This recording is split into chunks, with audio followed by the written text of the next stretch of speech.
Every morning, the harsh and uncompromising sound of a digital alarm pulls us from the comfort of our sleep.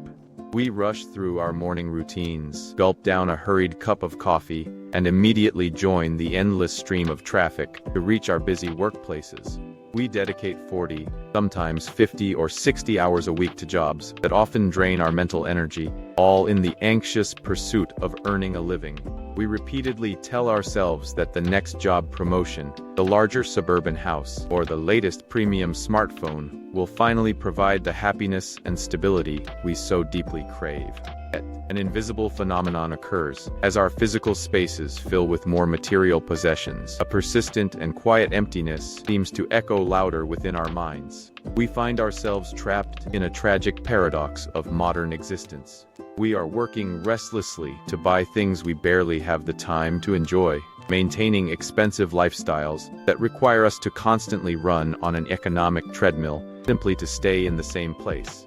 Have you ever paused in the middle of a busy street or standing in the aisle of a crowded grocery store and quietly asked yourself, is this truly the way a human life is meant to be lived? We have normalized a state of perpetual exhaustion, wearing our breathless busyness as a societal badge of honor, while our inner selves slowly starve for quiet contemplation, meaning, and genuine connection.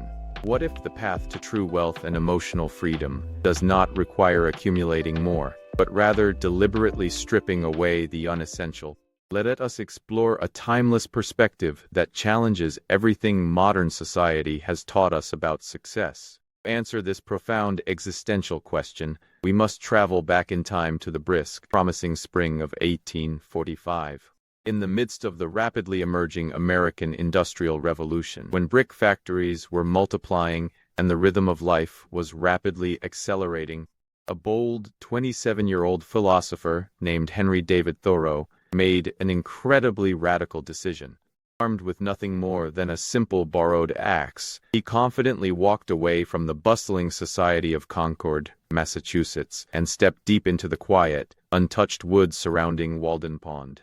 Thoreau did not retreat to the dense forest to escape reality out of cowardice or mere social misanthropy. Rather, he embarked on a highly intentional economic and spiritual experiment.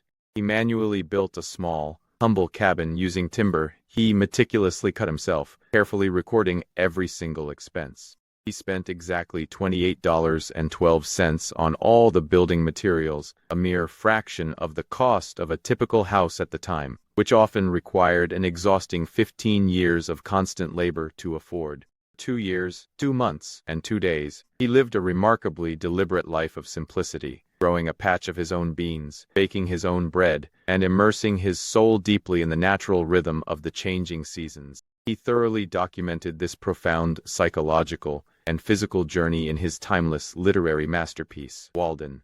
Thoreau sought to confront the essential, raw facts of life directly, to see if he could learn what it had to teach, and not, as he poignantly wrote, discover when he came to die that he had not truly lived.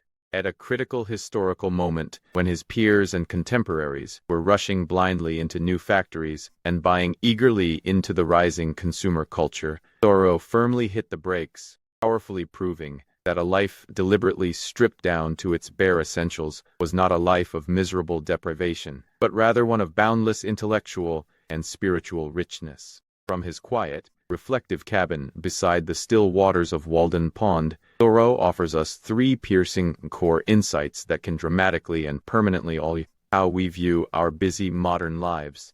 The first and perhaps most revolutionary concept is his radical, paradigm-shifting definition of price. Famously stated, the price of anything is the amount of life you exchange for it. In our modern capitalist economy, we are deeply conditioned to look at a retail price tag and see only flat numbers and currency symbols. When we decide to purchase a new car for $30,000, we rarely pause to calculate the hundreds of hours of dark early mornings, highly stressful daily commutes, and exhausted late nights at the office required to earn that specific amount of net, after-tax income. Thoreau challenges the modern consumer to measure our daily purchases not in mere generic dollars, but in the precious, absolutely irrecoverable currency of our short biological lifespan. The second powerful insight sharply targets the grand illusion of modern convenience. Thoreau provocatively argued that most of the worldly luxuries and many of the so-called modern comforts of life are not only not indispensable, but are actually positive hindrances to the intellectual elevation of mankind.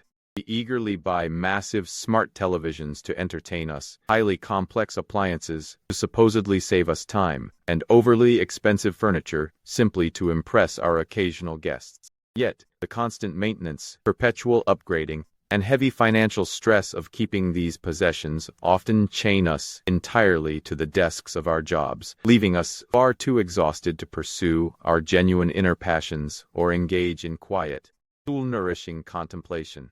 Our material things, instead of serving us as tools, slowly and insidiously begin to own us as masters. Third core insight is his profound and highly relevant skepticism regarding the true nature of technological societal progress. Watching the newly built, roaring Fitchburg railroad train speed aggressively past the quiet woods, Thoreau astutely observed, "We do not ride on the railroad, it rides upon us." He warned strongly that our uncritical, blind embrace of technological speed and industrial efficiency often alienates the human spirit completely from the present moment. We design much faster cars and launch incredibly faster internet networks, yet we feel intensely more rushed, anxious, and disconnected than any human generation before us, sprinting blindly toward an undefined future while entirely missing the profound, quiet beauty of the now. So, how do we practically apply Thoreau's profound wisdom from the woods of 19th century Massachusetts to our highly digital, hyper-connected modern lives? We certainly do not need to abandon our families, quit our jobs, and move to a remote wooden cabin in the deep wilderness. Instead, we can begin by conducting a ruthless and honest time-cost audit of our daily material desires. The next time you feel a burning, impulsive urge to upgrade your perfectly functional smartphone or purchase an expensive designer jacket, pause taking out your wallet and calculate its true cost in the irreplaceable currency of your life. Divide the retail price tag by your real net hourly wage. Make sure to account for the heavy hidden costs of your daily commute, expensive work clothes, and the money spent on stress relief.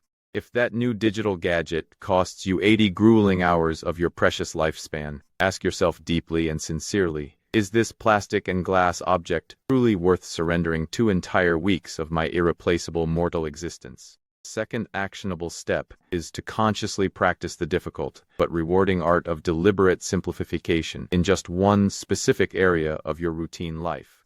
You might choose to aggressively declutter your physical living space, canceling the numerous unnecessary digital subscription services that slowly and silently drain your bank account, or setting strict, non-negotiable boundaries on your daily smartphone screen time.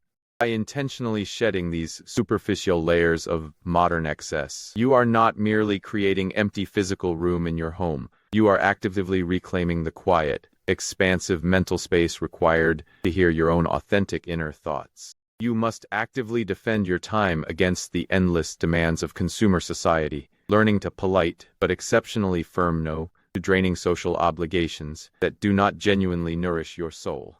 By doing so, you slowly stop being a passive, sleeping passenger on the speeding train of modern society, and finally begin to walk firmly on your own 2 feet, dictating the deliberate pace of your own unique journey. In the end, Henry David Thoreau did not write the pages of Walden to impose a strict, ascetic blueprint for every human being to follow blindly, without question. His quiet, humble cabin by the pond was never meant to be a permanent, lifelong retreat from the community of humanity, but rather a temporary, sharply focused laboratory for observing the human spirit. He left the woods after 2 years purposefully because, as he intelligently noted, he had several more lives to live and could not spare any more time for that specific one. The true, enduring legacy of his bold experiment is a powerful, resounding call to daily consciousness. True wealth is definitively not measured by the vast, anxious accumulation of material possessions, the impressive square footage of our newly built houses, or the prestigious corporate titles printed on our business cards. True, unassailable wealth is entirely by the sheer amount of free time we truly own, and the deep quality of the deliberate attention we can pay to the beautifully unfolding present moment. When we finally stop trading the finite, beautiful hours of our lives for heavy things we do not truly need, simply to impress people we do not truly know, we discover a profound sense of inner liberation and peace. And tonight, as you quietly prepare to rest, I invite you to take a brief moment away from your glowing digital screens. Look slowly around your room and firmly ask yourself, am I the true master of these possessions, or are they secretly the masters of me? We sincerely hope that this brief, reflective journey through the serene woods of Walden has offered you a fresh, transformative perspective on the real hidden cost of your daily desires. It is never too late to step off the exhausting, endless economic treadmill and begin to live deliberately and awake. If this timeless, stabilizing philosophy has sparked a quiet realization within your mind tonight, please subscribe to BookDream and leave a comment below sharing exactly how you plan to reclaim a small piece of your freedom tomorrow. Thank you intimately and warmly for choosing to spend a precious fraction of your life's currency with us today.